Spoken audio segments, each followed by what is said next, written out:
আসসালামু আলাইকুম ওরহমতুল্লাহি ওবরকাতু। খোশ আমদিদ মাহে রমজান। হিজরতের ১.৫ বছর পর স্বয়ং আল্লাহ তাআলা রোজা পালনের নির্দেশ দিয়েছেন। তিনি বলেন, ইয়া আইয়ুহাল্লাযীনা আমানু কুতিবা আলাইকুমুস সিয়াম কামা কুতিবা আলাল্লাযীনা মিন ক্বাবলিকুম লাআল্লাকুম তাত্তাকুন।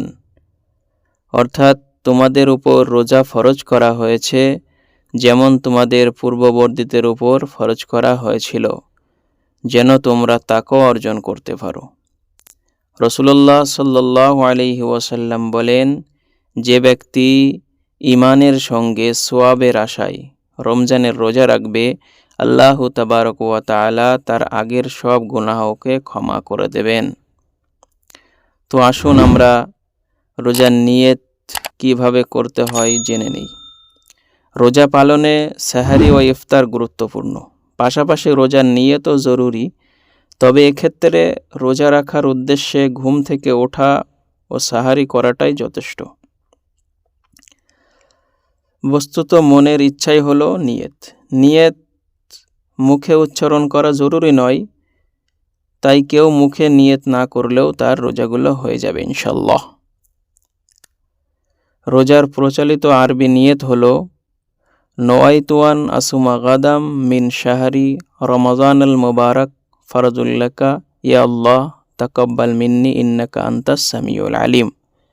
অর্থ, হে আল্লাহ, আমি আগামীকাল পবিত্র রমজানের তোমার পক্ষ থেকে নির্ধারিত ফরজ রোজা রাখার ইচ্ছা পোষণ করলাম। এতবে তুমি আমার পক্ষ থেকে আমার রোজা কবুল করো। নিশ্চয় তুমি সর্বশ্রোত ও সর্বজ্ঞানী। আসুন এবার আমরা ইফতারের দোয়াটি সঠিক উচ্চারণের সাথে শিখি। বিসমিল্লাহি আল্লাহুম্মা লাকা সুমতু ওয়া আলা রিজকিকা আফতারতু।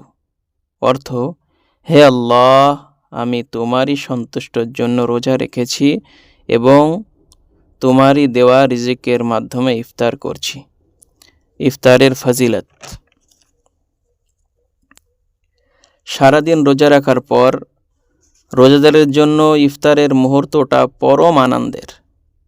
হযরতে আবু হুরায়রা রাদিয়াল্লাহু তাআলা আনহু থেকে বর্ণিত হাদিসে নবী পাক সাল্লাল্লাহু আলাইহি ওয়াসাল্লাম বলেছেন, রোজাদারের জন্য দুটি আনন্দ। একটি আনন্দ হচ্ছে যখন সে ইফতার করে, আরেকটি হচ্ছে যখন সে প্রভুর সাথে সাক্ষাৎ করবে। আল্লাহ তাবারক তাআলা আমাদের সকলকে এই পবিত্র মাহে রমজানের রোজাগুলোকে সঠিকভাবে রাখবার তৌফিক দান করুন। আমিন। ওয়া আখিরি দাওয়ানা আলহামদুলিল্লাহি রাব্বিল আলামিন।